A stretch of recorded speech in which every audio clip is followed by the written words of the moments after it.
Good evening, and welcome to the West Hartford Board of Education meeting for Tuesday, February 5th, and it's 7 p.m. And Cammie, would you please start with the roll?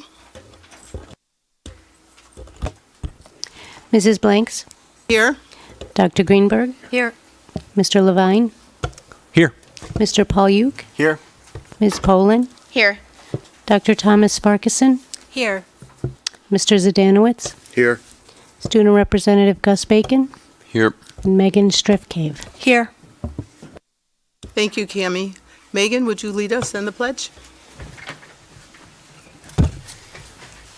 Pledge allegiance to the flag of the United States of America and to the republic for which it stands, one nation, under God, indivisible, with liberty and justice for all.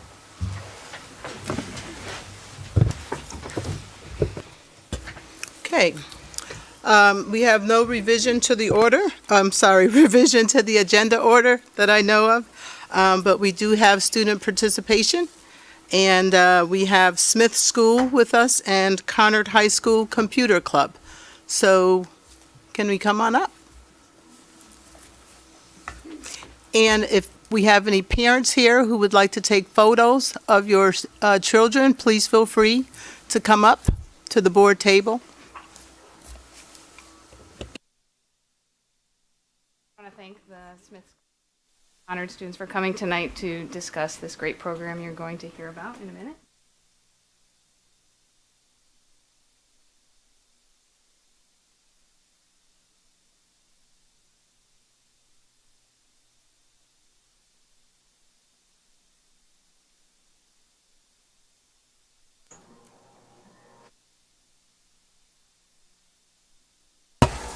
I'd also like to thank their teachers, Kathy Hardesty, Ali Foley, and Jackie Coricelli, here with them tonight with our Bits and Bites Club from Smith and Conard.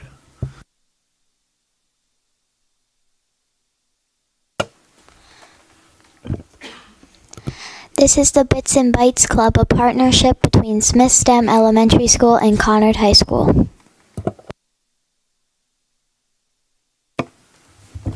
First, the goals of our club are: fourth graders can learn computer science, a good way for Conard students to help younger students. Help Smith students understand key concepts and vocabulary, and sharing the joy of computer science.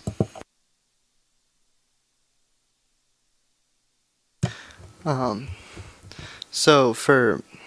going to talk a little bit about me and Sakusel's side of the thing as the leaders. So before every travel meeting that we have of the 5, we get together with the big group of Conard kids that help us when we travel over to Smith. And me and Sakusel get together either once or twice before these meetings that we call planning meetings and come up with a plan that we think can help teach the kids over at Smith. And then at the planning meetings, we teach all the members of our club how to productively teach the kids at Smith. So we use strategies like practicing in pairs, where we're role playing, where one Conard kid will pretend to be a 4th grader and will teach to the best of our abilities. That's kind of the gist of what we do at Conard. I'd like to thank the Foundation for West Hartford Public Schools for funding our club. They give us the ability to get a bus to travel over to Smith, and without them, nothing we do would be possible. It would just be us pretending to be 4th graders at Conard. Sakusel's going to talk a little bit about what we do when we are at Smith. All right, so these photos up there are from Smith School, which is the school I went to, actually, for elementary school. And what we do at Smith is we take the lessons that we planned for a week before, and then we execute them with the students, and we have a lot of fun. A quick example is this sprites camera action, planning page we have, where we plan the sprites, which is the characters in the code, and then the camera, which is the scenery, and then the action, which is the movements and everything. So it's very friendly, it's very fun, and we all have a good time. Yeah, just another thing to add on there is that with that sprites camera action, we're trying to emphasize a basis of planning, where planning is very helpful in computer science, obviously, but it's also helpful for every educational adventure that you see yourself on. So we try to stress that as much as we can.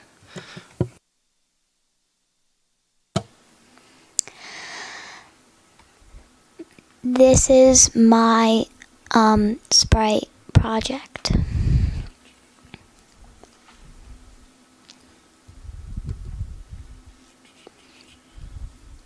This is all the code that helps me do what the sprites are going to do right now.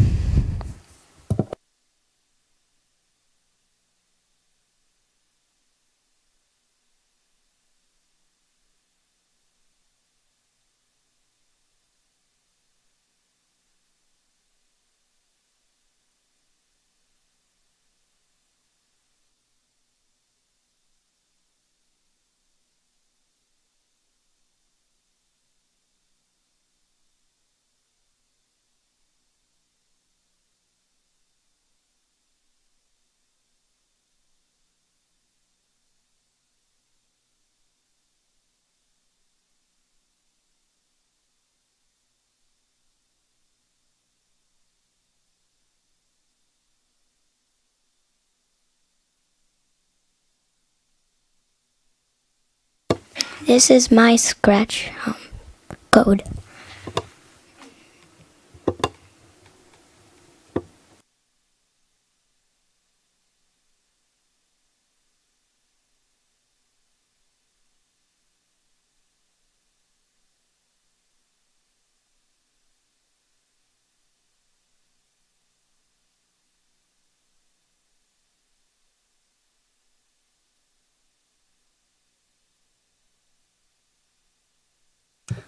Just to go back, those were what we were working on before the 2 meetings before Christmas. We have a meeting. We're traveling this Friday. We haven't visited them since before Christmas. Those were like our winter projects we were working on, trying to build a winter story. That was really their first time working with Scratch, so they were very good. I liked them. But for what we're doing next. If you wanna hop in. Oh yeah. So next step is the 3 more visits we have going to Smith, and then the 3 more planning meetings we'll have, and then finally in May we'll have the Smith kids come to Conard for a day of fun activities surrounding the club, and just having one more good time together, so they can experience the high school, see what we're like since we always go to their school. Yeah, we try to do, since it's nice outside, we try to do something outside with them, try to do a fun activity. Last year we did something cool with like jumping around and like pretending like building code and you're like the sprite in real life. So that was a lot of fun for them. Hopefully we can do something like that again this year.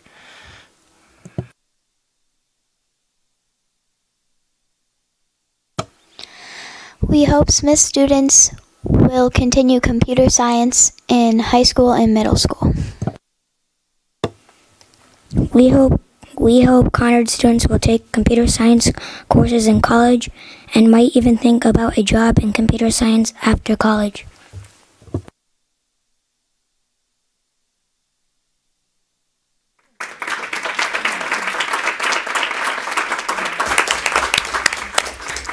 Thank you very much.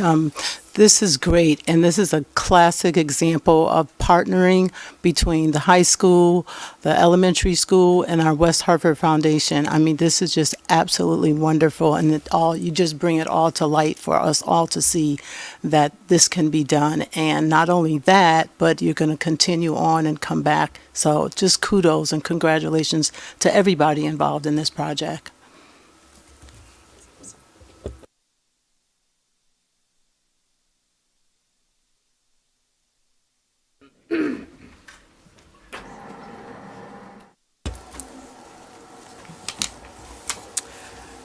Oh, I don't have my public.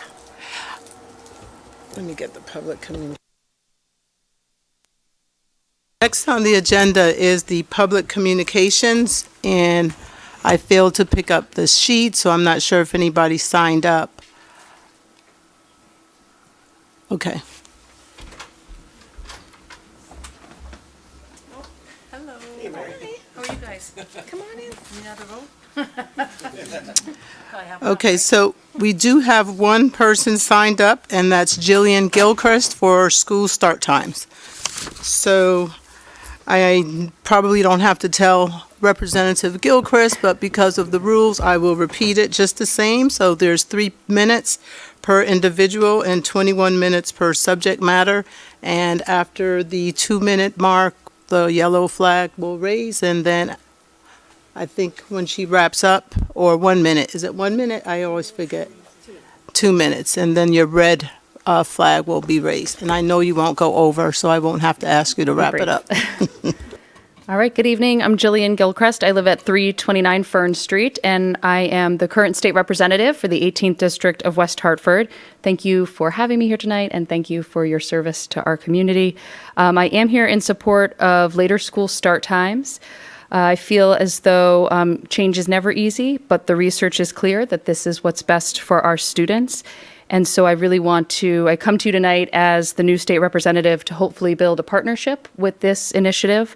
So far in the state of Connecticut, 4 towns have passed this and 6 are looking into it or have just approved it, including the town of West Hartford. And at the Connecticut General Assembly, more than 4 bills have been introduced this session, including my own. There have been a few study bills.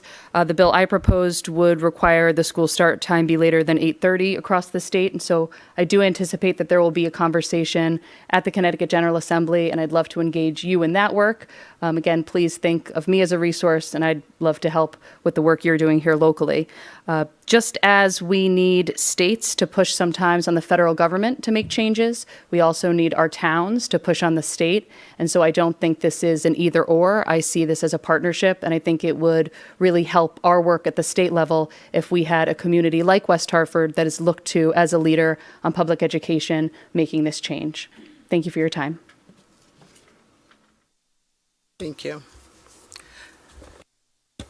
Next on the agenda is unfinished business, adoption of the capital improvement plan for 2019-2020. Recommendation is that the Board of Education adopt the capital improvement plan for 2019 to 2020. May I have a motion? A second? Second. Discussion and questions, and we welcome Mr. Palmer and Mr. Ward to the table. So, last week it was presented. Pinch hitting for Andy Morrow tonight is our own Chip Ward, as you see. So, questions before it goes forward.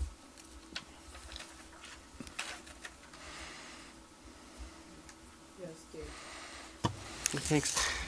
As I reflect on the capital improvement and hard to believe that I'm in my 4th year on the board.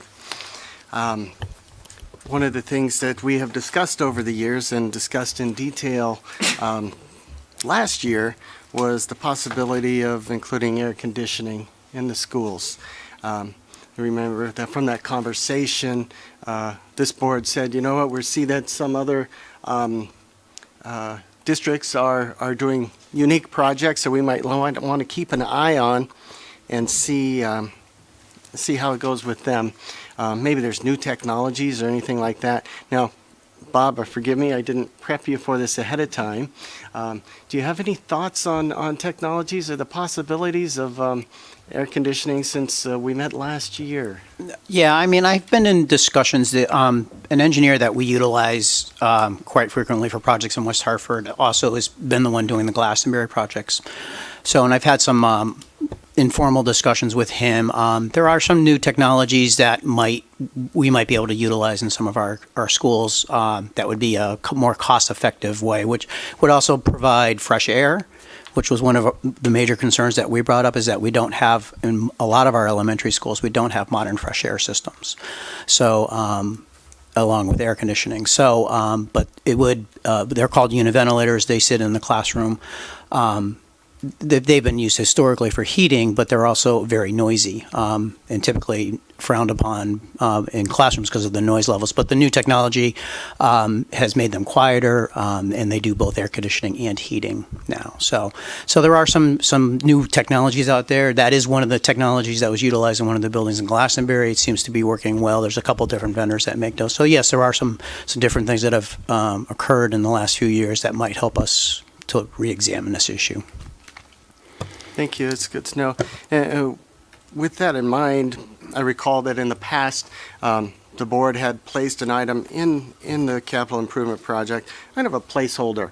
Not saying that we would commit to at a certain year to actually move forward with a project, but to consider it at that time. And I would like to make a motion that the board this year return to that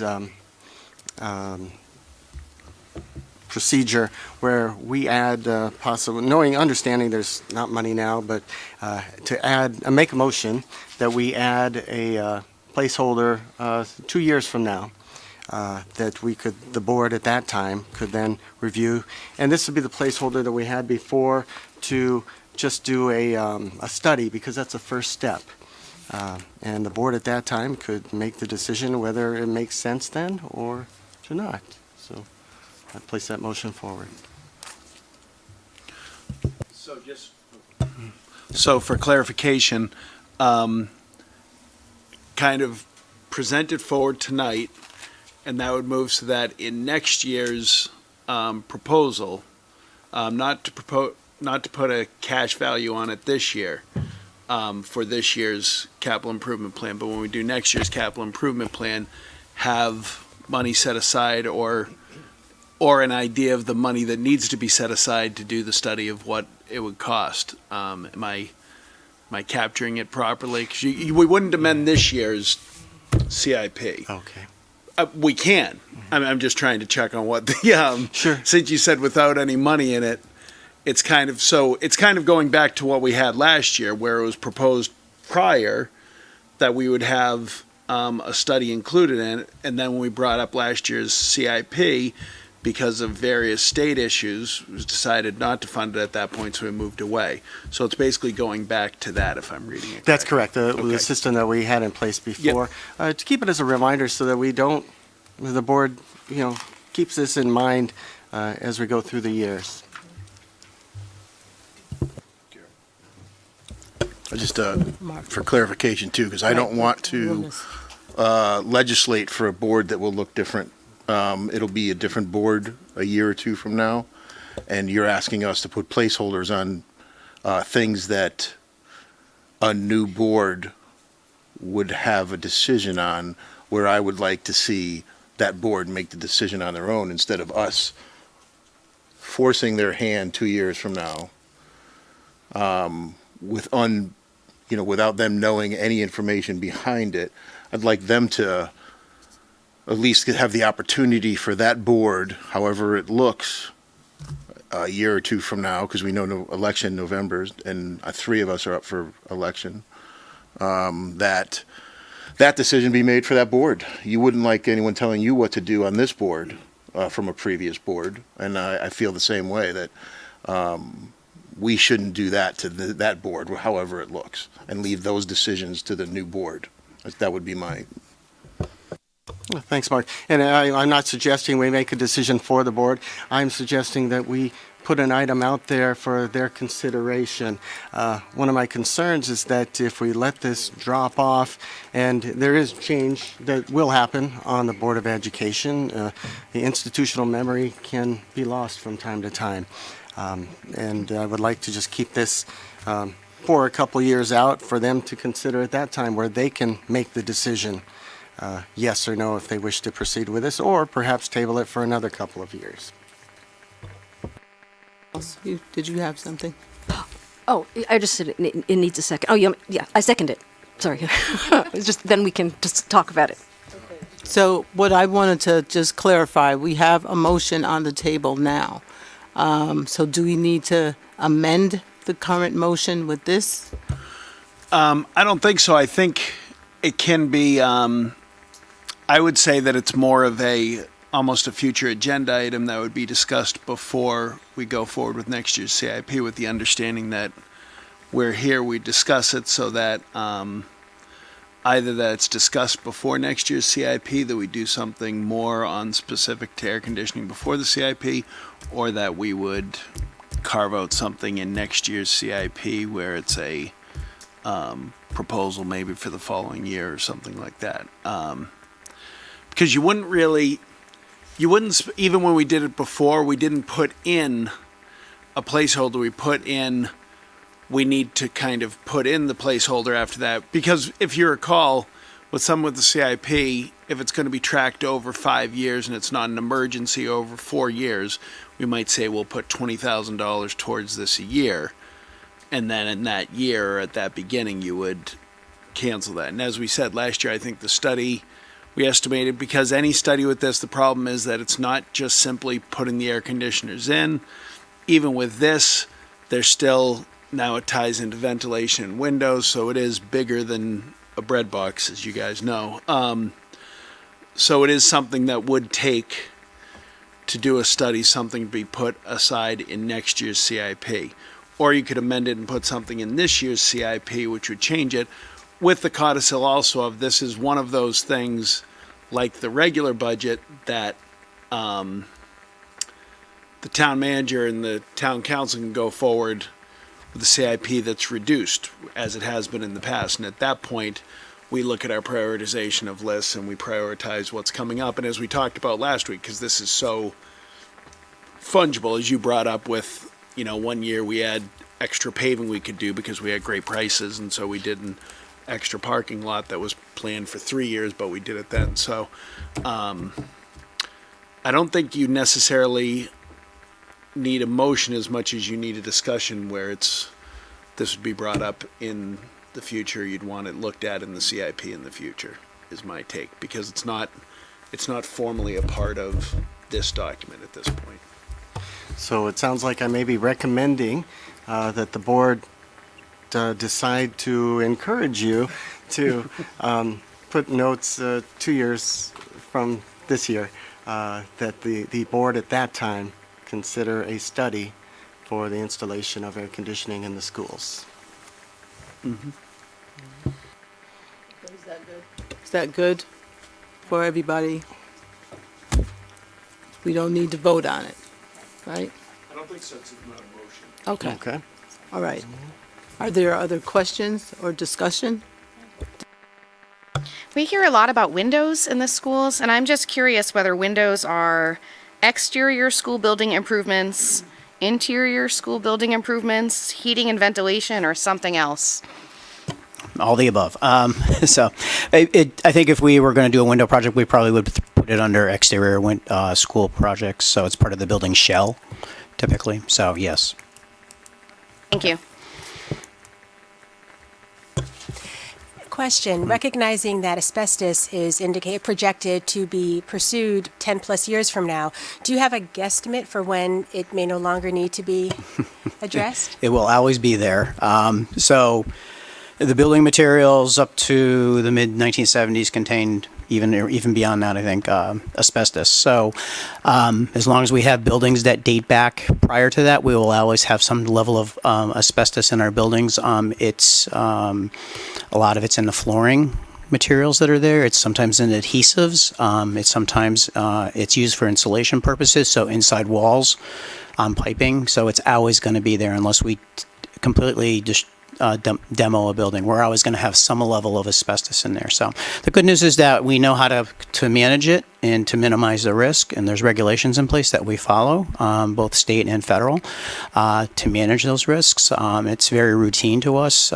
There's other hazards in the buildings as well, such as lead paint, which again we manage in accordance with the EPA and state and local regulations as well. So we always are cognizant of those potential hazards in our buildings, and we continue to manage it. But we will always have those types of things as long as we have buildings of this vintage.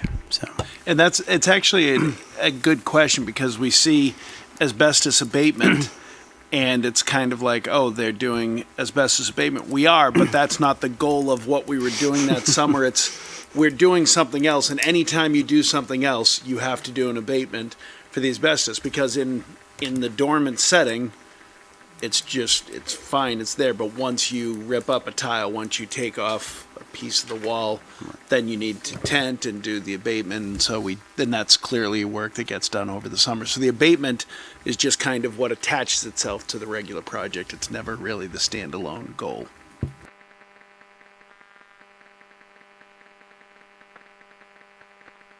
The questions? Are we ready for the vote? All in favor? Aye. No opposed? Motion carries. Thank you, gentlemen.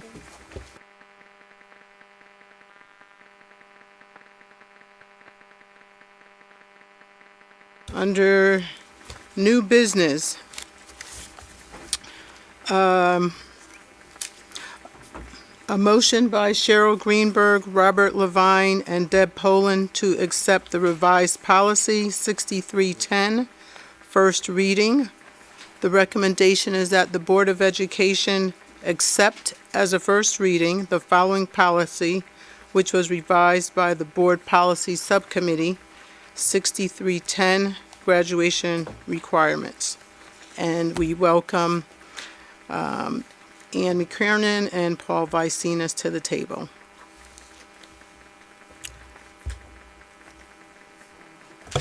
I'll make a motion. Second, Second. discussion and questions. So if you like, we're prepared to give a quick overview to the board on behalf of the policy subcommittee. I know that Ann and I came forward recently and we've talked about the new graduation requirements as a whole, which are in place in the legislature, they're in place in law, and they impact the graduating class of 2023, which is our incoming freshman class, our current 8th graders. And so the effort of this policy change is to bring us up to date with the state law for that incoming class as they're entering the high school, so that our high school graduation policy will match the legal requirements. And so essentially for the policy as it's laid out in the board book, says for the graduating classes of, prior to 2023, for the graduating classes of 2019, 2020, 21, and 22, no change to requirements whatsoever. We maintain our 21.75 credits and the associated credit distributions. But beginning with the class of 2023,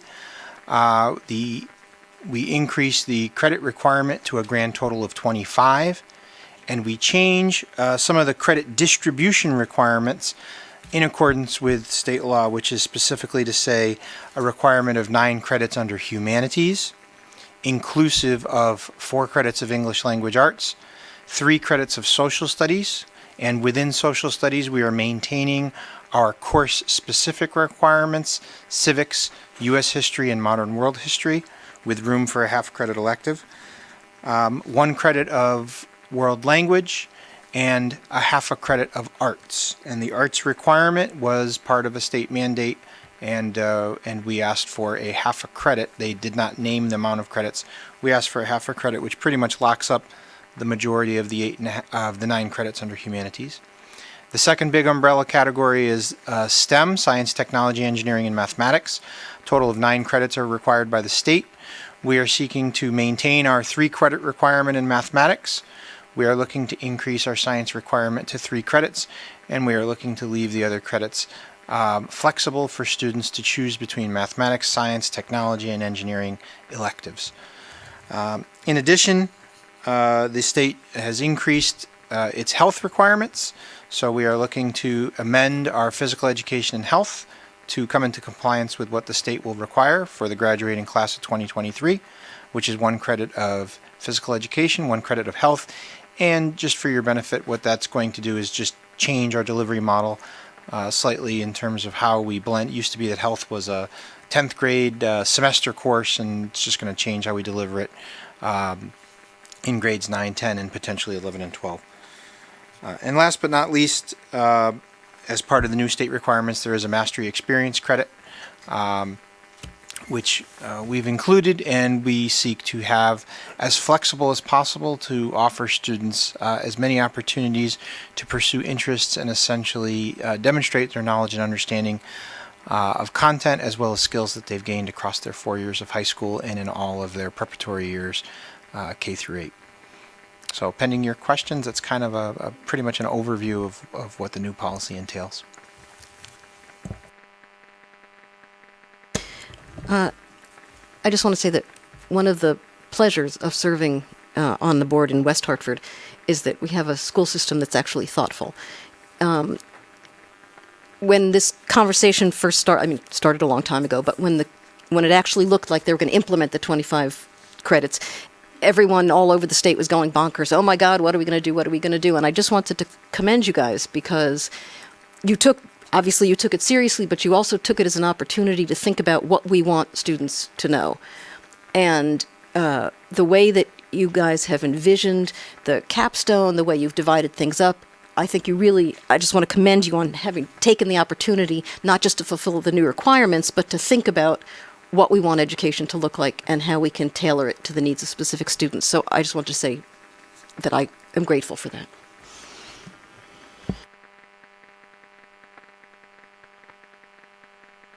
Thank you for the overview. Recognizing how a shift will happen to have more of umbrella topics or categories, wondering how social, emotional, and mental health matters may fit into the new curriculum.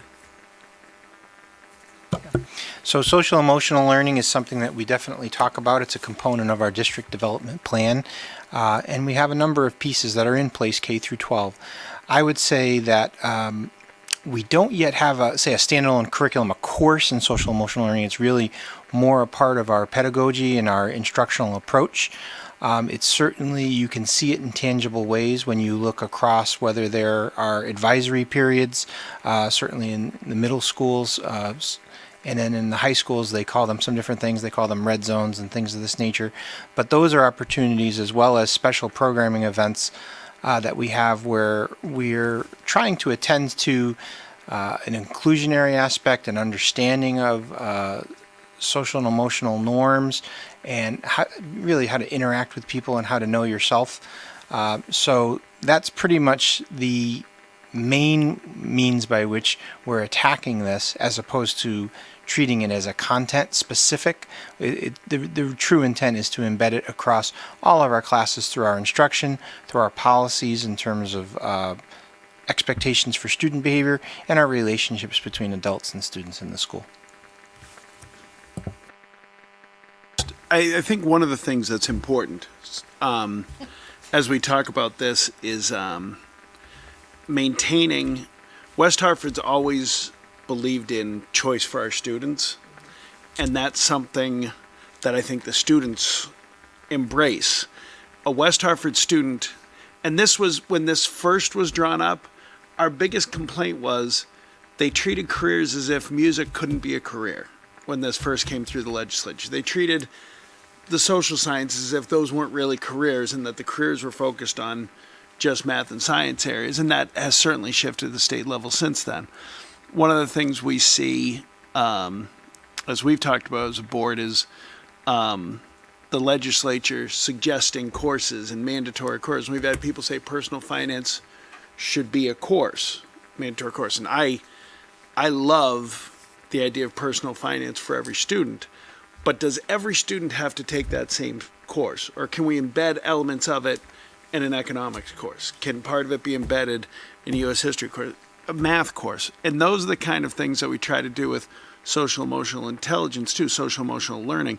Not that that's not an idea that somebody couldn't propose a course that comes forward. And what's unique about the high school process, and we don't necessarily talk about this directly that often, but when we introduce a new course, that's gone through teachers and students bringing it forward to department supervisors, who then bring it forward and pitch it to Paul and the principals and a committee that goes through where would it fit, how would it go. And then we also look at, well, what course is it going to draw from? So there are times with it just, okay, well, if you're proposing this, what are we going to take away? Because it can't just be, those restaurants with the 30-page menus where you wonder how good can anything really be if it's that many. You want that kind of focus. So I appreciate the work here to make it broad enough that students still have choice while meeting the requirements the state's demanding.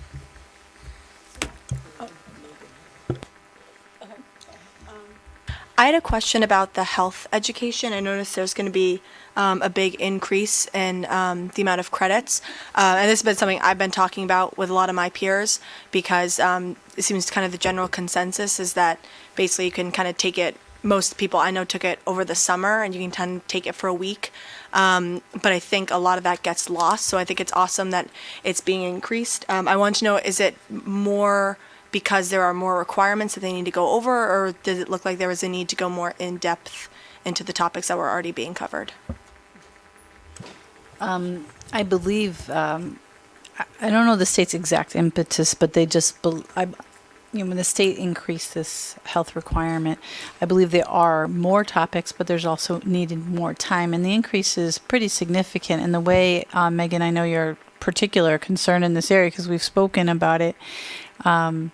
Now, instead of it being in 1 year, you will have opportunities to take health each year because your 9th and 10th grade course will be called wellness, and it will be integrated throughout your experience in 9 and 10. And then as an 11th and 12th grader, you will take a semester of PE or health each semester.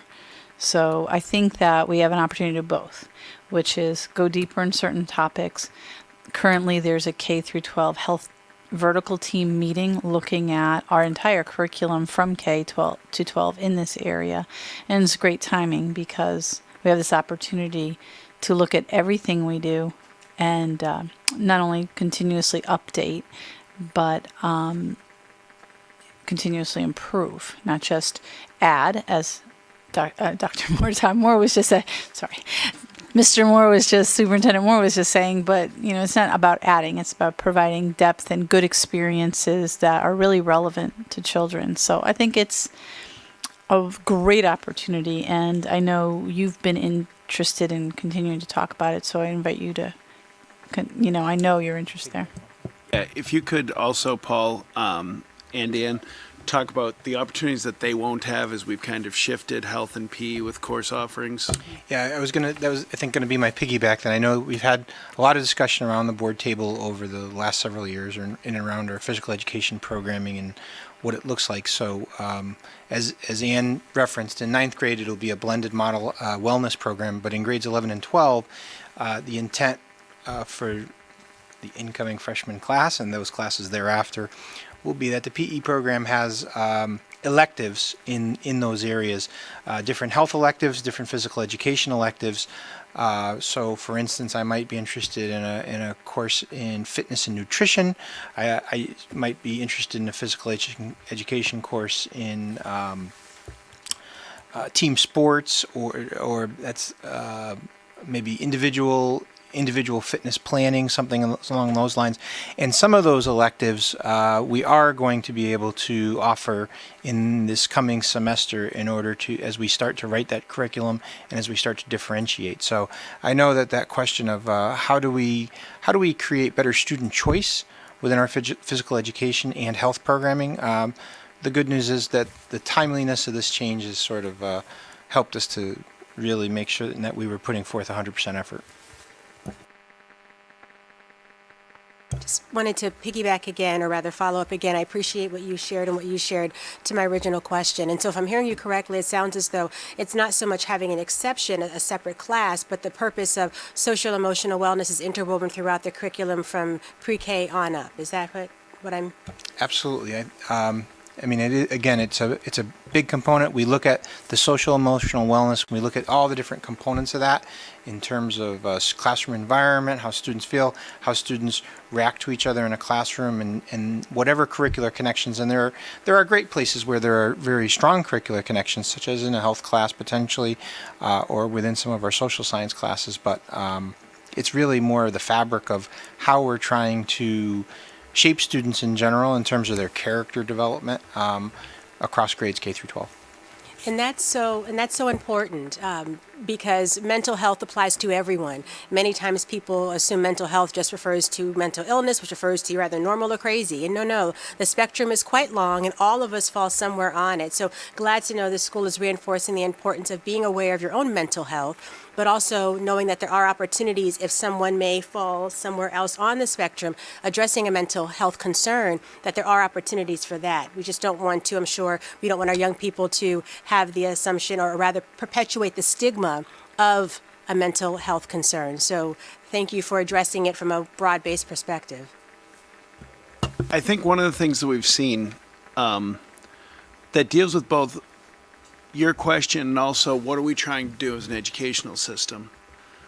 Over the past 4 years, the division that we feel in the country and amongst each other is felt amongst our kids. And the notion that somebody disagreeing with me in class is unacceptable is something we've really been trying to address, not just in a standalone class, but through our curriculum. We have discussions about this at the building level all the time about how we've had to do more work really on pedagogy of discussion and teaching ourselves and our teachers about how we can teach kids to disagree without being disagreeable and to not take a difference of opinion as a personal attack. But we're still working on it. I mean, that's something that comes through. I certainly feel it in our humanities classes because curriculum, we won't shy away from difficult curriculum. But that also means there's going to be those moments of tension that we have to pay attention to. And so that has been something that's been a significant piece of self-reflection over the past 3 years that I think you see interwoven in what we're trying to do. Whereas some places are just, we're not talking about any of those things. And I think we're doing a good job, but there's certainly times where there's tension.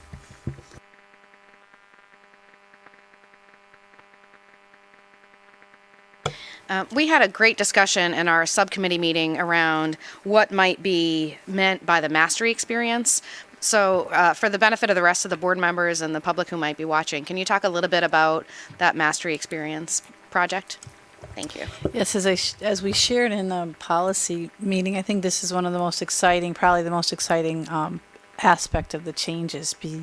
It was quite, just to back up one step, Paul and I went through a tremendous amount of data, student transcripts to see how close were we to these graduation requirements without having these graduation requirements. And we're pretty heartwarmed to see that the vast majority of West Hartford students, upwards of 80% of children, were approaching this number of 25, and the credits would fall nicely into these baskets.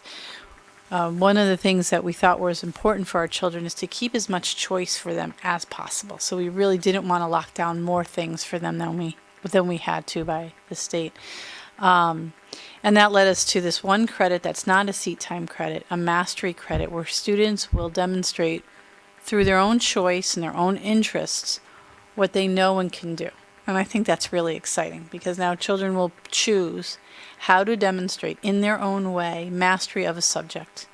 And so as we develop this credit and as we develop the parameters around it, we do want to leave it as open as possible in a system that we can manage without burdening our staff to a point, let's say, when one teacher might be managing 100 individual projects or something. So we have to keep that in mind and balance that. But looking at the opportunity from the children's side, you can think about children who are passionate about health projects or something. And I don't know what Gus is passionate about right now, but I'm sure there's many different things.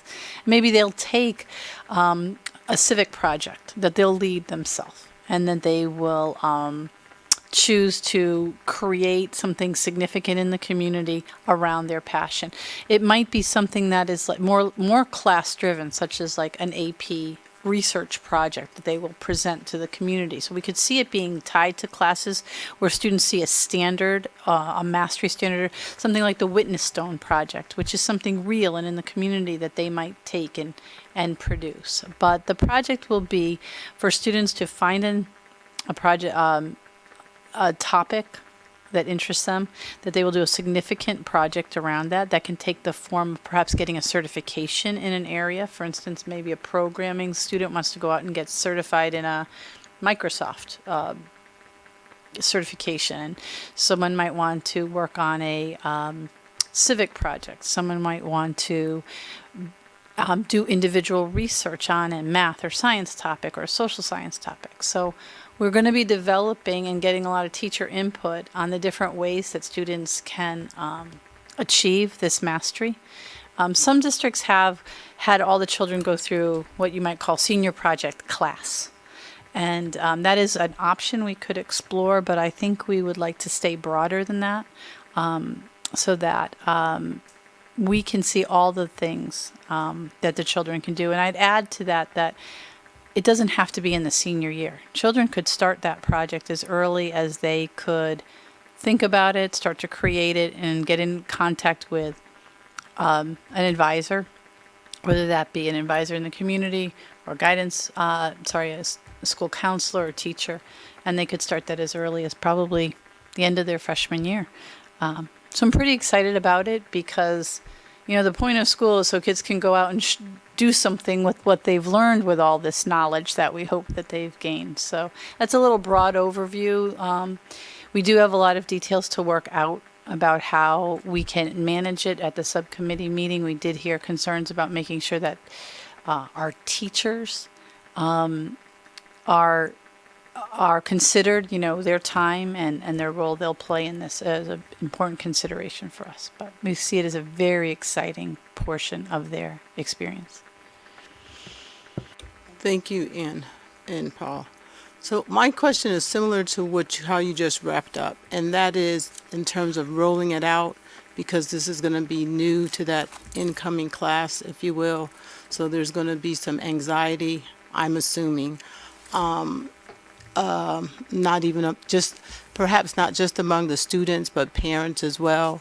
So I think my question is around the process in terms of fulfilling these units and also making sure that there's a good balance for course selection and the role that guidance counselors will play. Absolutely. A very important question, and I'm glad you asked because it provides the opportunity for us to give some public statements around this. As Ann just kind of referenced, in our work on this we've been talking about this topic for a number of years as it's kind of been kicked down the road with legislation, and we've done any number of different transcript studies over the course of those years to see how does our current programming for West Hartford students measure up against what the new requirements would become. And as Ann mentioned, we are very, very pleased and to see that we don't anticipate a dramatic impact in general for your average kids, for lots of ilk of kids. I was immediately asked questions by the arts department, for instance. Hey, I've got some students that are just super engaged with music and drama, and they take any number of credits, and how are they going to fit in all those STEM credits?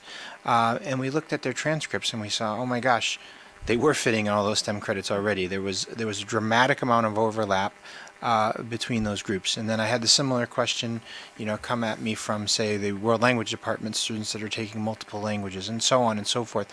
And so with each group, we've done some studies to see what the impact is, and will it be minimal, or will it be perhaps none at all, or will there just need to be some tweaks and some course corrections with individual students in their programming. And that's essentially the bottom line of the question, is that for our incoming freshmen and for our school counselors, and we've said this to them many times, do not program differently than what you've always done. The strength of our transcript overall reflects the strength of these new standards put forward for graduation by the state of Connecticut.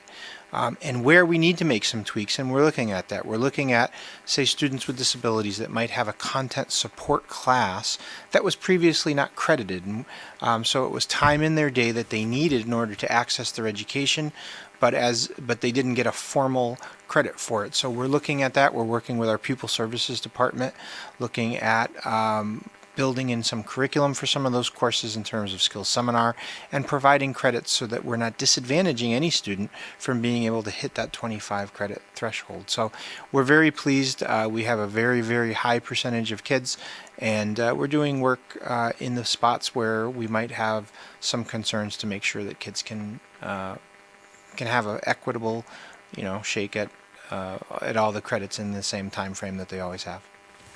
One of the things that I think you'll know, Carol, is in the course selection guide for parents and students as they're choosing, we have the kind of flow chart with you would take this, this, this. So those flow charts are being shifted for the current 9th grade class coming in so that it reflects their requirements, so that it's there for them and they'll have that right from the start.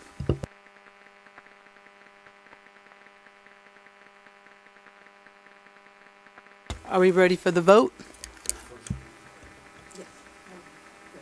Yeah. Voting on the first read. Right. Right. We're not accepting it, we're voting to accept the first The motion read. is to accept the first First read. read, right. Are we ready? All in favor? Aye. Any opposed? Motion carries.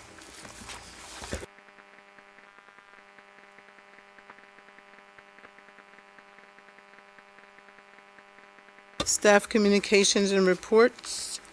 Superintendent's report. Well, welcome to February, everybody. As we hit February, it's the time when I start getting phone calls, as we got 2 today, with people looking to book travel for graduation. And especially with it being warm today, there's an assumption that, well, now we can begin planning. I just want to remind the public, we don't set graduation date till April 1st, and you can't really use just the last day of school and assume that might be it, because we could do it actually the night before what is the technical last day of school. And while I would like to say, here are the dates and the parameters, last March we had 5 snow days. So last March was the worst March we've had, as we recall. So I kind of like to hold off on that until April 1st. So just an FYI. But so far, no snow days this year, which, of course, freak squall's going to come through tonight now. Other things, some good news that's come in. Our Sedgwick students, the national finals, the Kids Lit Quiz, that comes out every year, and we've had kids travel internationally over the years, the Sedgwick. Congratulations, our Sedgwick team finished 3rd in the nation in the national finals of the Kids Lit Quiz. Missed 2nd place by 1 point, which did cost a trip to Singapore. I think it would have been the final. So, but still, 3rd place in the nation is quite an accomplishment for them. And I also want to say congratulations to Megan Goulet, senior at Conard. We saw Jackie Corselli here earlier. Megan is one of Jackie's students. And she is a national winner of the National Center for Women in Information Technology Aspirations Award. We've had students nominated every year. We had a national honorable mention last year. Megan was a winner. She will travel to North Carolina to receive her award this spring. This is just a great, great honor. And with that, that's what's going on.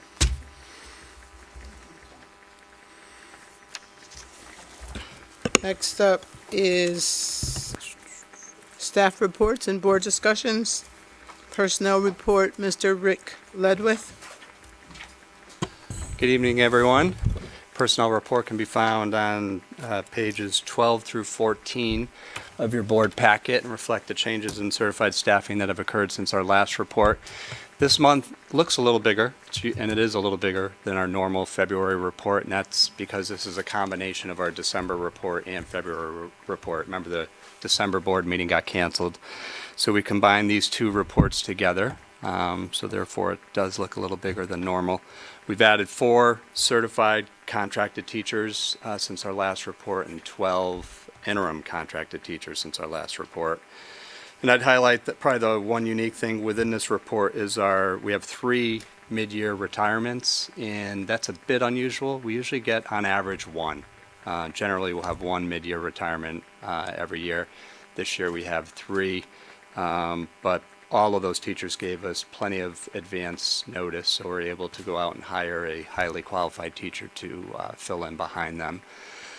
Speaking of retirements, as of this evening, we are up to 13 retirements for the end of the school year. We'll probably end up at 20 when all is said and done. So we're in the very beginning stages of planning for our late winter and spring recruitment. So we have several signature career fairs that we'll attend throughout March and April, and I'll actually highlight some of those fairs in our report for next month. And then in terms of we do have one administrative opening that I think everyone's aware of. Mr. Chip Ward, our Director of Finance and Planning, did announce his retirement prior to the holidays, and his retirement date is effective July 31st, so we will have plenty of time to talk about his many accomplishments for the district. But we are in the process right now of making some final edits to his job description, and we will post that position towards the end of February.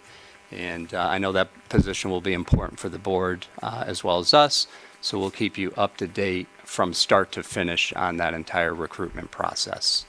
So that summarizes our December and February report. Be happy to answer any questions that the board had. So that job description for Chip, is that a 3-inch, 3-ring binder? It is. Yeah, doer of all. You Yeah. know, needs to maintain a budget of less than 3% from year over year. Right. -3. Yeah.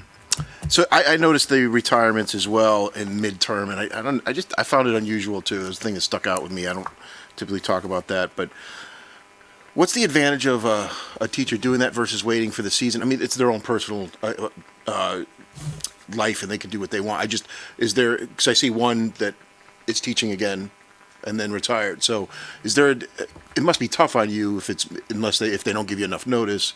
But I mean, it is, and they did give us enough notice, right, for us to be able to fill these positions. And honestly, it usually ties to their start date. So there are, the state teachers' retirement requires age and service, and generally the only time that anyone will go mid-year is when they started mid-year their first year 35 years ago. So that's what'll happen. They'll hit that target date and they'll say, nah. Yeah, I mean, you can earn more credits towards your retirement, but once you've made your mind up and you know you've maxed out, say at 35 years, you've maxed out at 70%, you say, all right, I'm going to go now. Yeah. Great, thank you.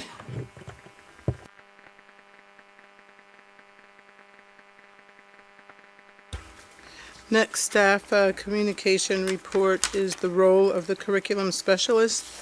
And Mr. Vicenius, joined by A lot of people. This is others will join at the table. Yeah, Carol, this is something we've talked about for a while because it comes up. You guys get a lot of different questions about different roles. And so we decided, and we had requested this as one of those items that was a future agenda item. What exactly is the role of the curriculum specialist? What impact does it have? And so we wanted Paul and Carrie here to talk about. We thought about, we'll bring in curriculum specialist, and the truth is, the two people that are sitting in front of you were curriculum specialists, but now you know them as principals.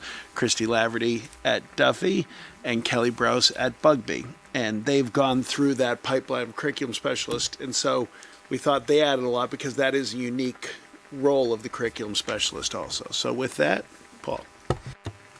Thank you very much. And I'll echo my thanks to Carrie, to Kelly, and to Christy for joining me here at the table tonight.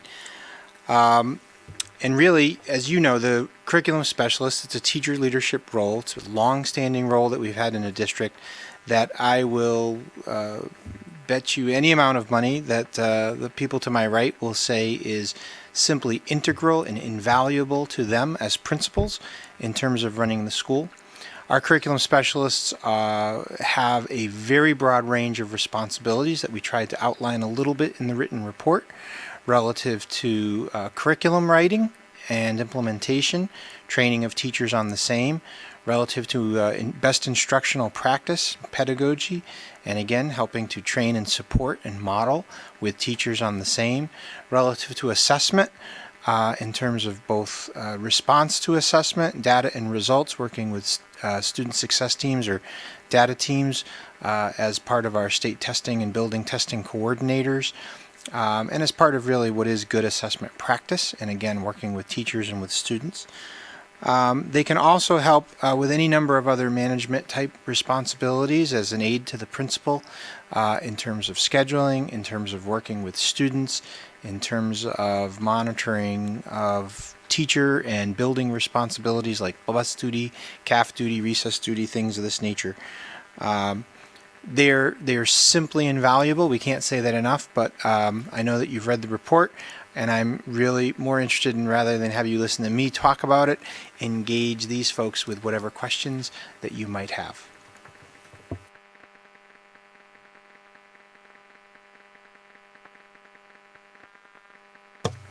Thank you. Thank you for being here. It's very exciting. I have to give full disclosure. I've known Ms. Laverty forever. She was my son's pre-K teacher way back when. And for me, that's just a great example of how things are so good in West Hartford that, a pre-K teacher is not just limited to that. You're not, put in a box and you're able to move and expand. We've seen that also with music instructors as well, taking leadership positions, and I know there are many other examples, so congratulations and thank you for all you both do. I appreciate that. I was curious, is there a standard length of time that someone would serve as a curriculum specialist? Is there a set term? No, I think many years ago there had been a practice of rotation of, say, 3 to 4 years, but with our Common Core implementation, our many shifts of standards over the course of the past 5 years, we didn't want to lose that buildup of knowledge base. So with lots of shifting standards, we had made the decision to, we invested a lot of training and resource into those teachers. So they go through a rigorous evaluation process every year with their principals, and certainly I support that process as their really district-wide supervisor for curriculum development. So they engage in a rigorous curriculum evaluation process and building-based evaluation process every year, and so we have not continued that longstanding process. It's a fair question, Dave, that I think I've wrestled with, is that it used to be a 3-year process, and then we had so many things going on that 3 years, if you start an implementation in year 2 of something new, well, I've had a year and a half, am I going to see this through? How does it work? So I understand that desire. I also understand the desire of rotating through both different people, maybe moving building to building and getting an experience. You know, no two schools in West Hartford are the same, so there's value in being in different places also. And both the principals sitting here have been in multiple buildings in multiple rows. So I don't know if you want to talk about the benefits of each of that, of keeping it the way it is or rotation.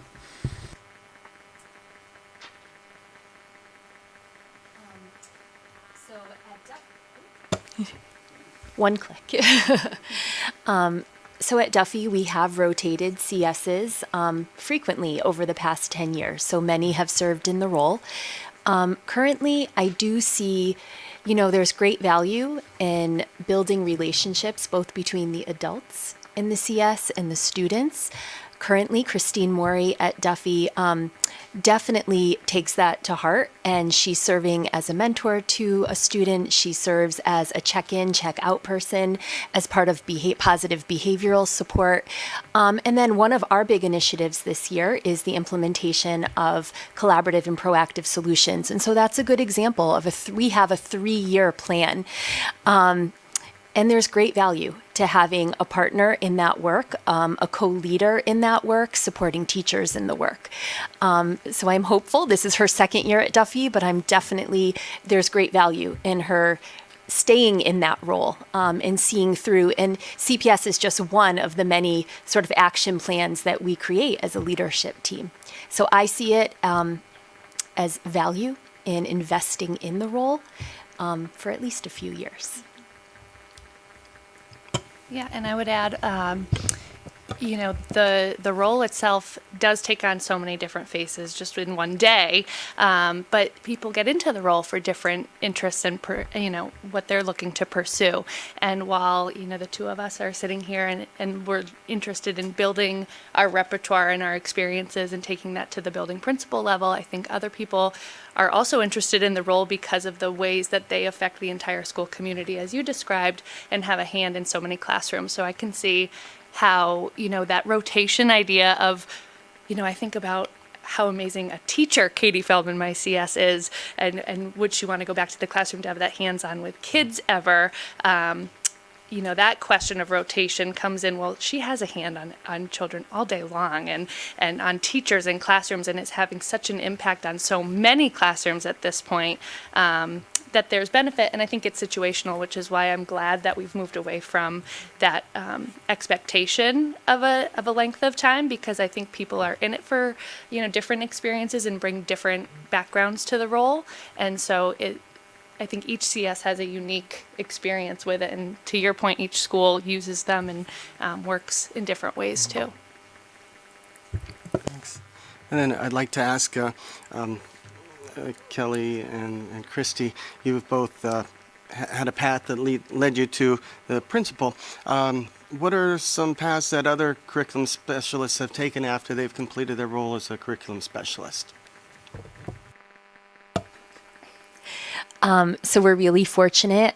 Christina Perriello did serve in the role for 3 years, and she did desire to return to the classroom. That's where, and she, told us that very honestly. I need to have that direct impact. I need to be back where the kids are. And so she's teaching first grade at Duffy. And I would say the benefit there, we have a very similar situation in that one of our first grade teachers, Patty Farquhar, was a curriculum specialist and pursued going back to the classroom to use all that she learned to extend her practice there. And the benefit to that cycle or that next path in their profession is that the ways she supports our building with new initiatives and having that teacher voice from the classroom on things like our collaborative and proactive solutions core team, it's just a wealth of experience and knowledge that having the experience of a curriculum specialist and going back to the classroom brings a different lens to the way we are able to move work forward at the building as well. I just would piggyback, obviously, the curriculum specialist position. It's a leadership position in the school, so we do see the position as a very valuable tool at the elementary level in terms of our career ladder program for teachers. Obviously, we have two very talented ladies here that were curriculum specialists themselves, and if you were to look across the names of our elementary principals, really the majority of them had that opportunity. Some will go and potentially seek leadership positions outside the district if positions aren't available here. Some will follow their hearts if they feel more closely to the classroom. And then we do, as you know, we have a few kind of unique positions across the district that provide other leadership for teachers in terms of STEM coordinator and IB coordinator and things of this nature, which kind of carry that same title of curriculum specialist, but they're teacher leadership roles at the elementary level.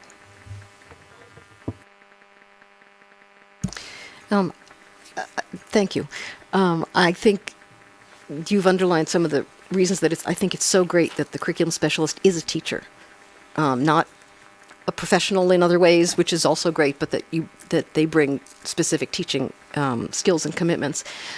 But I just wanted to ask, and this is not directed towards you two because you're not in the situation, but clearly the curriculum specialist is crucial. But who does this kind of work outside of the elementary schools? Like, who's doing it in the middle school and who's doing it in the high school? Because these really sound like crucial roles, and I'm just curious. So we have, a parallel but administrative position that exists at the secondary level with our department supervisors, and some of the shift. And I'll say this, and Christy's going to kick me under the table because she has the second largest. First largest? Second largest. The largest. She exceeds Charter Oak. No, Charter Oak has pre-K, so Okay. But there is support there for pre-K. She's going to kick Tom from across the room. But, Christy definitely has one of the larger schools. But generally, a lot of our elementary, in terms of the total number of staff members, it's I'll say more manageable. I won't say that it's perfectly manageable. It's more manageable. Whereas the number of adults at the high school, for instance, can be 100. So you have department supervisors that are really doing, say, both the mentoring and the evaluation of your beginning teachers. And that's the benefit of the curriculum specialist. The upside is, as a teacher leader, without the responsibilities for evaluation, I can be a true mentor and help with coaching and things of that nature. The downside, of course, is in terms of caseload for the principal. They shoulder all of that evaluation load. Absent our townwide department supervisors, they reach into the elementary school and pick up generally your music, and our pupil services pick up your special education to try to help balance that load. But that, to answer your question, generally speaking, it's our department supervisors at the secondary level that play a similar role, and then they have their additional responsibilities for their content area and their specific curriculum development in that area. I'm really glad you asked that question and hitting on evaluation, because you and Mark, I think, are the last two that were here when the evaluation model shifted and put a much larger role for the evaluation workload throughout the year.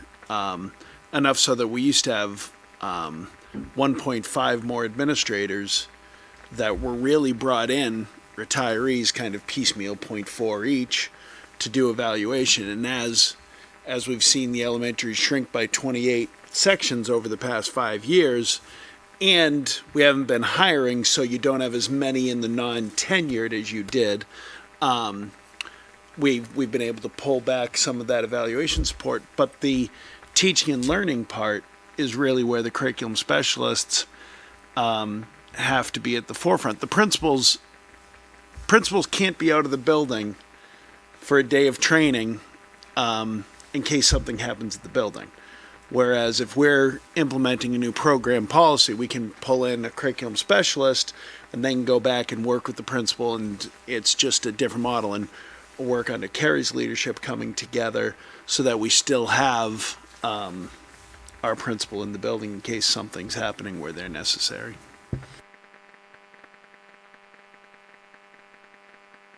So can you just clarify, the teachers who become curriculum specialists, do they have an additional certification? And my second question is there a stipend associated with that? So two short answers. No, there's no, there's no additional certification that's required. Obviously, in terms of interviewing, and I can let these guys kind of expand on an answer, they're definitely looking for some leadership skills, good knowledge of the curriculum, so you're going to get some very, very strong teachers. And there is a stipend, and then there are additional workday requirements. It's a total of, how many days is it, Carrie? They work many more days than that requirement. I think it's 2, but it's there's a written number there's a written and an actual. A few in the audience, and they're, I think, glad I said that.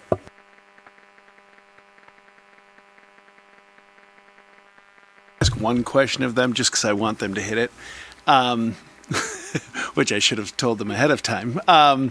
But it's kind of two unique situations. Christy came up through with us, was a state teacher of the year, just an exceptional teacher that everybody knew, and wrestled with what her career path would take. And Kelly, who graduated from Conard, left and worked in gifted education, then came back as an English teacher at the middle school. So to move into a career path to become a principal, it's kind of a unique methodology, because hers was very different in that you weren't an elementary teacher going in. So if you could both just talk about how that pushed your career forward and how it helped you in thinking about it and how it helped make you a principal, a good principal. I'm sorry, an exceptional principal in both cases.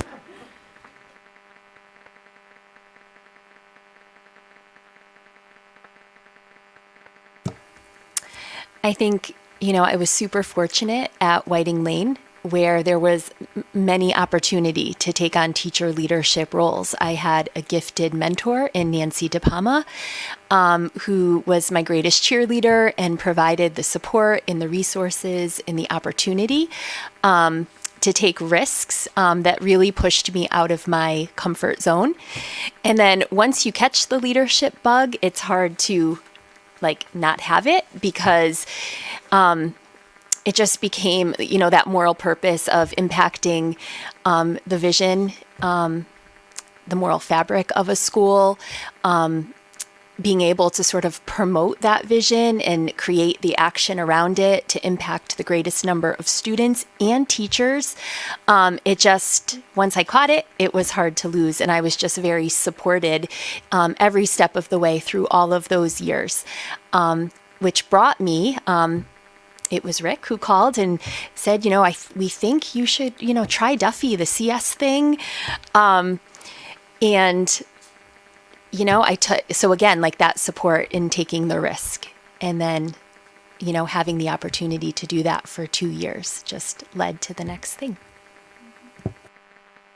Yeah, and as you alluded to, my path was a little different in that, to frame it, I see education as a work of humanity, and just that people side to things, and knowing that, the teaching and learning and the pedagogy that we talk about is applicable at every different level. And having taught at the elementary, moving into the middle when I joined West Hartford, I really aspired to be a building leader and to do that work at that level with families and students and teachers, and knew that an area that I wanted to be strong in before supporting a school community in that way was, the curriculum and the ins and outs of an elementary school within our town.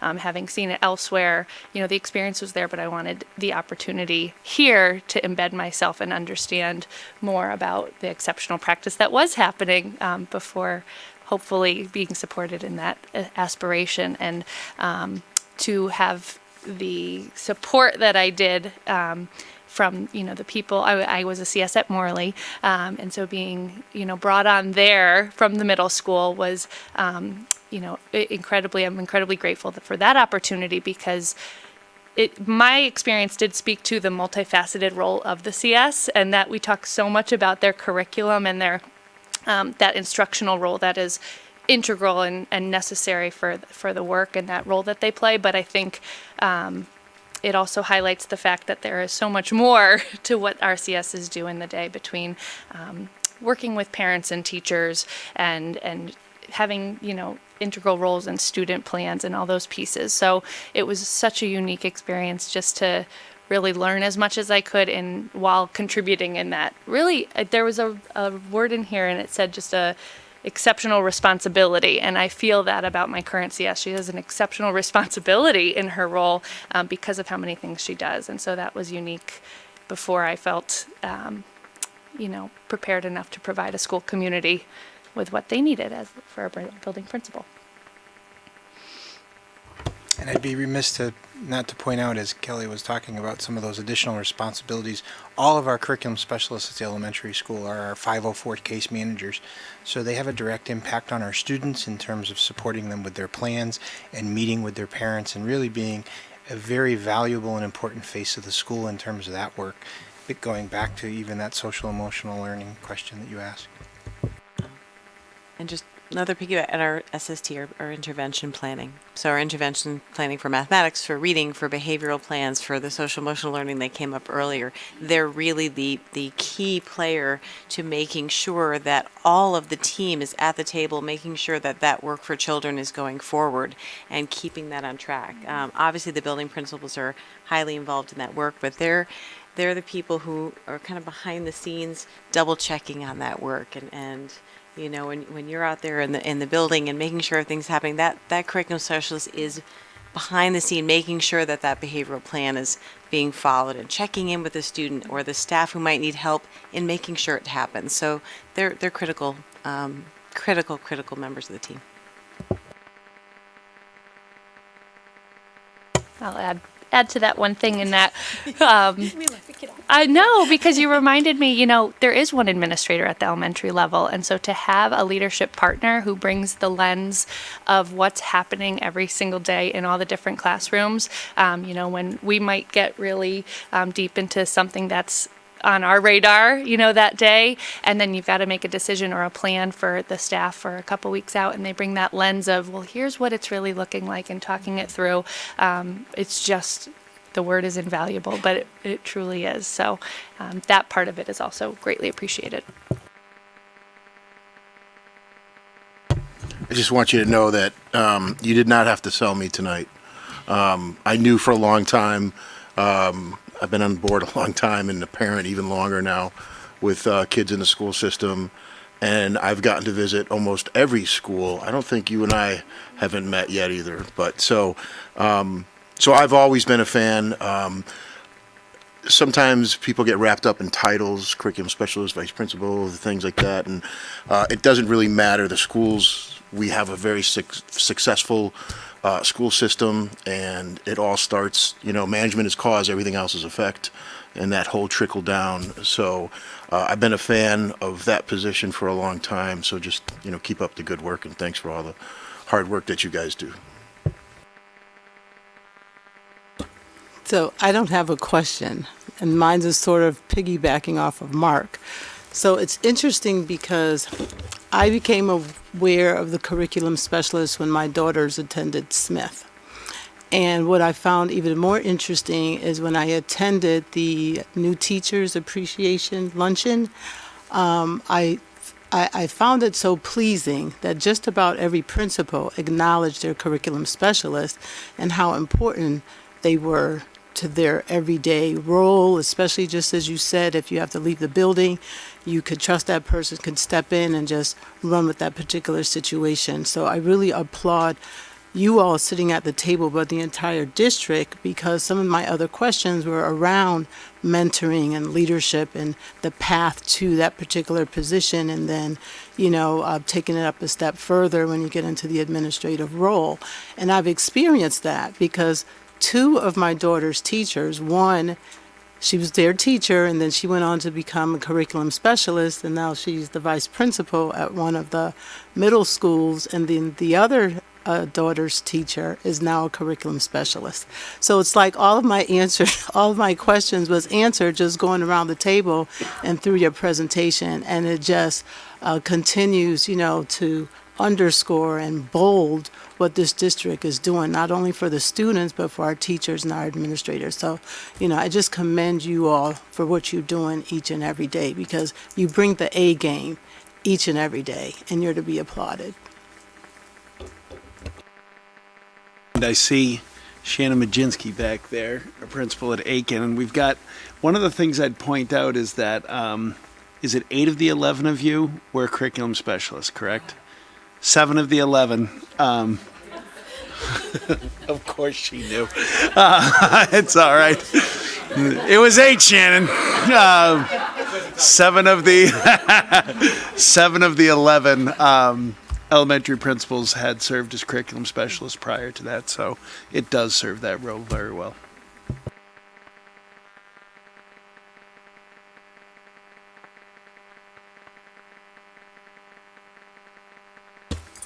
Next up is routine matters, the financial report.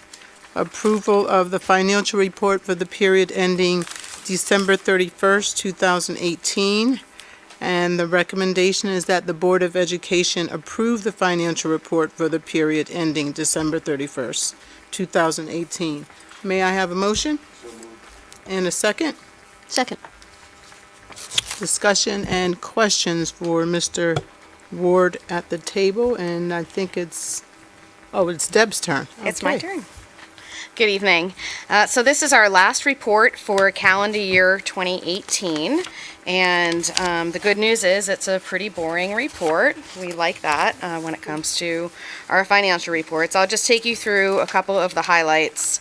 If you start on page 19, 5180, the teacher substitute line. We have slightly lower usage of teacher substitutes this year. This is the first time we're making an estimate for this year on that line item. Under 5319, professional technical services, special ed is up a little bit, but this was offset by lower legal fees this year, and that is thanks to our crack negotiating team from the board and the teachers. So we did not require any arbitration for the negotiation of the teacher contract, and that saved us some money.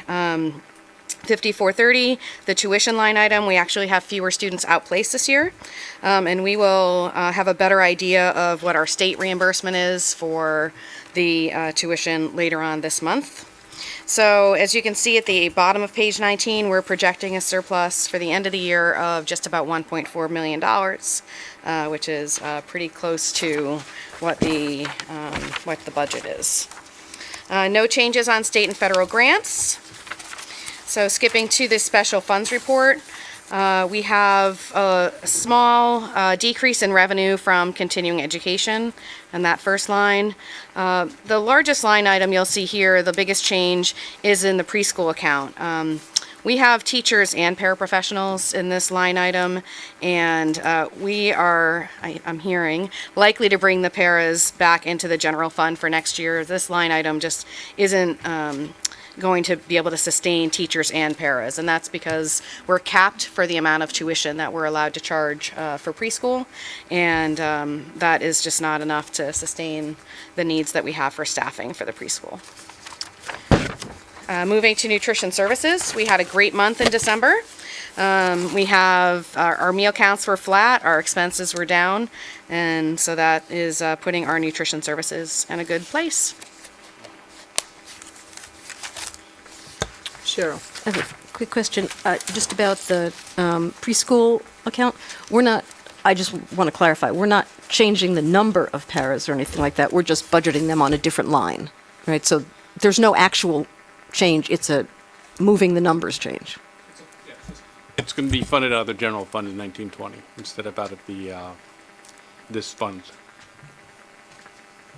Which will then be an extra expense, so it's not just, like to Correct. Cheryl's point, like it's not like imaginary monopoly money. That's going to be an expense that we have to deal with. Correct. Yeah. Right, but it's not from this fund, is all I meant. I mean, Right, we're paying which for it means- either way. Well, not exactly, because the grant fund, right, is money that Right. in essence Well, doesn't have so to come from the currently, town. so- currently there's seven teachers and 7 paras, and you pay the fund pays for their salaries. The benefits are absorbed by the general fund. So as revenue has declined a bit, we are now going to have to move and the balance that we had in that fund has been used up. We're going to move the paras back to the general fund. You'll see that when we talk about the budget in about a month or so. So that Now I understand. Yeah, You're okay. absolutely, thank you. I did not understand that before, thanks. Just so I can point out in the pre-K, these aren't optional positions. And I know you weren't suggesting that. It's the idea, and neither were you, Rob. I'm just clarifying that that's the pre-K position we have, it's by law, the number of adults in the room based on age of kids. So we can't share. It's, it's just going to be where it shows up. But you're absolutely right. It shifts to the general fund.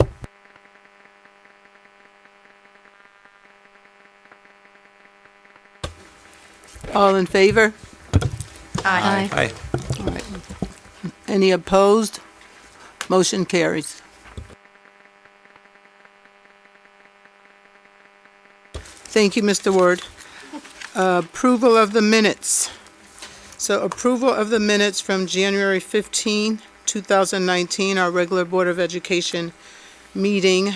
And the recommendation is that the Board of Education approve the minutes from the regular board meeting of January 15, 2019. And you will have noted that you had a revised minutes in front of you, and the revision was to correct Megan's last name, which I believe the R was left out, and the other correction was at the bottom of page, what was it? Page 3, which was March 28th was written, and it should have been March 27th.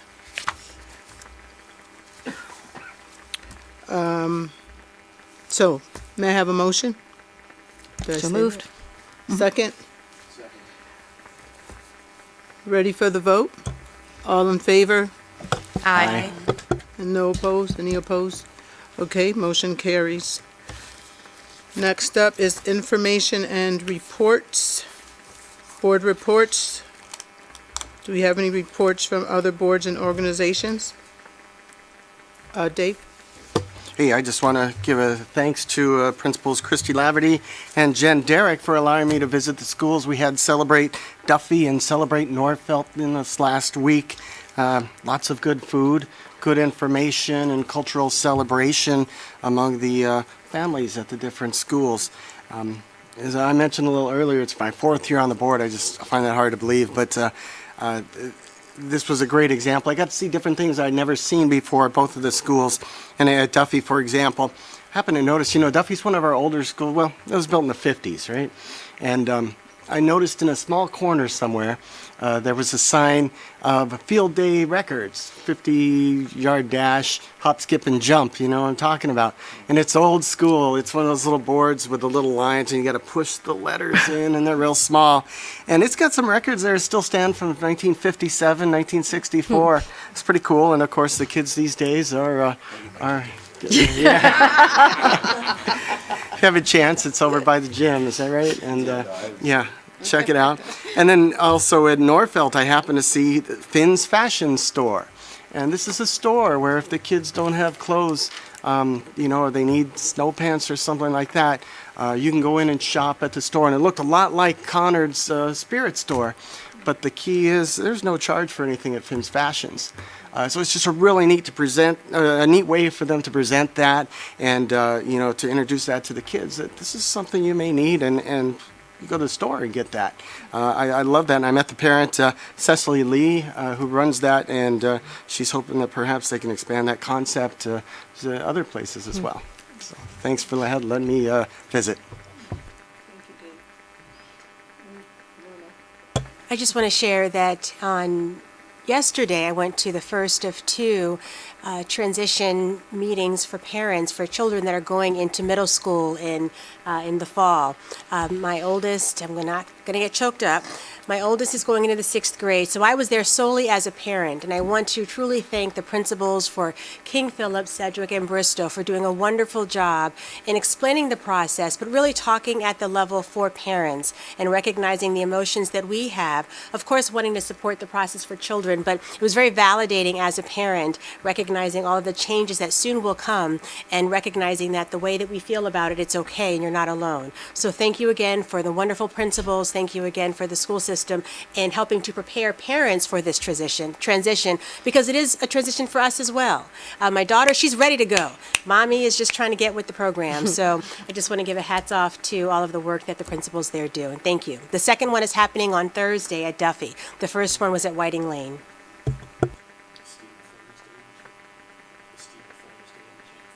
Yes.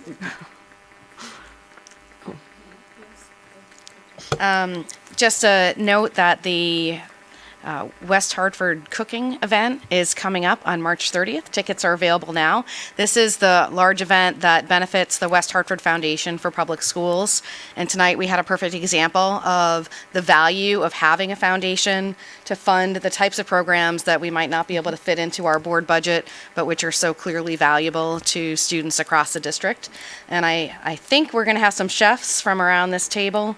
At least 4 or 5 of us, I think, will be there presenting our entrees and desserts and all kinds of goodies. So I encourage you to buy a ticket and attend.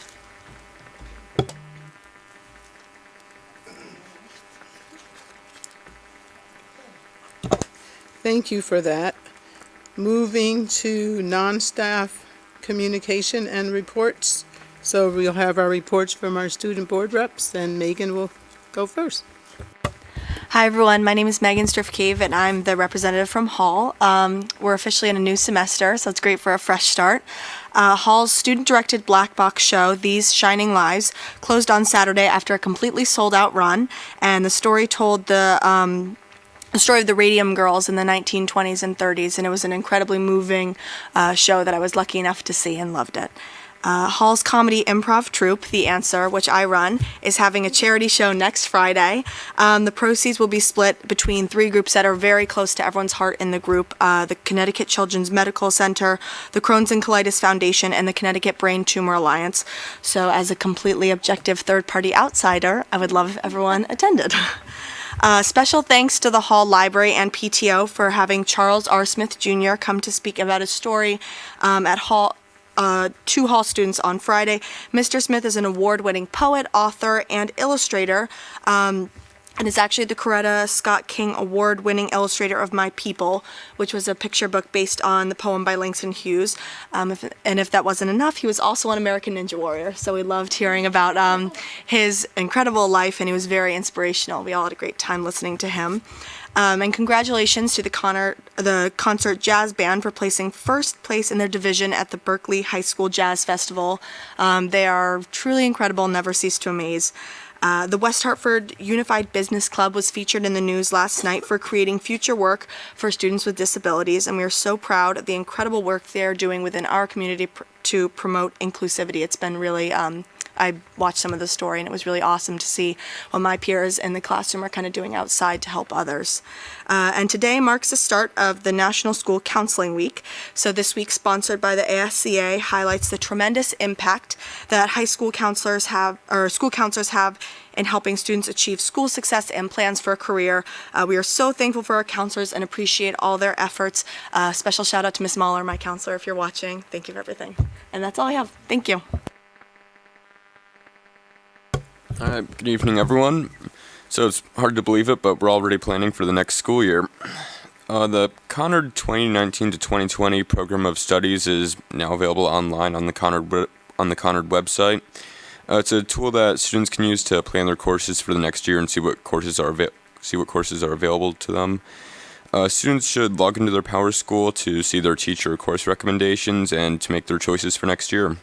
They should also talk to teachers and guidance counselors, parents, and all of those. And what's new this year is, I can't really see this myself, but for the underclassmen, they can see what classes would lead to, like, what career path, so it's a good tool for them. Also, students who are planning on taking classes over the summer, the information for them will be available soon. Tomorrow, in the auditorium at 6:30, there's going to be this presentation about how to pay for college. They're going to have experts in there to talk about some of the logistics about that. Later this week on Thursday, at 7 p.m. in the auditorium is the NCAA Info Night. So this is for students who want to play sport in college at the D1, 2, or 3 level. And so they can come in and learn about what college coaches want to see, and so what they should do to prepare. This Saturday, Conard is presenting its Winter Swing Dance, featuring the Conard Jazz Bands at 7. Tickets are $10 and are available at the door. More information can be found at www.conardjazzband.com. Next Thursday on the 13th, that's a Wednesday, on the 13th, Conard Musical Productions will be hosting an ice cream social fundraiser with a sneak preview of their play, Singin' in the Rain, at 7:30 in the auditorium, followed by an ice cream social and raffles and stuff like that in the cafeteria. Tickets are $5 at the door, and let's see, this year's Safegrad planning is underway, and the committee will be hosting an evening of yoga on Thursday the 21st from 7 to 8:15 in the Conard back gym. The cost is $10 a person. And lastly, the girls' Conard Hall War Chiefs hockey team is currently second in the state, and their next home game and the last game of the regular season is on Saturday at Vets at 1:10. Go War Chiefs! Thank you, Gus. Future business, announcement of the future meeting dates. There's plenty here. Starting with Wednesday, February 20th, 2019, our regular Board of Education meeting right here at Town Hall at 7 p.m. in this room, 314, followed by the meeting held on Tuesday, March 5th, 2019, a regular Board of Education meeting where we'll have the presentation of the superintendent's budget at 7 p.m. Right here, Town Hall, and in this room. So you want to save the date on your calendars, especially those at home. And followed by Wednesday, March 13th, 2019, where there will be a budget workshop, which will be the first one, at 7 p.m. right here, room 314, followed by Tuesday, March 19th, 2019, which will be a regular Board of Education meeting, 7 p.m., right here in this room, 314 again, and then followed by Wednesday, March 27th, 2019, which will be a Board of Education public hearing at 7 p.m., which would then be followed by our board workshop, which will be the number 2 workshop here in room 314, which is considered the legislative chamber. Do we have any requests for future agenda items at this time? Okay, hearing none. Are there any other comments from our visitors? No, looks like all West Hartford staff people are still here. All right, and there's no executive session, so may I have a motion to adjourn? So moved. Oh. I'll second. Okay, all in favor? Aye. All right, no opposed, so we're adjourned at 8:40, is that right? Wow.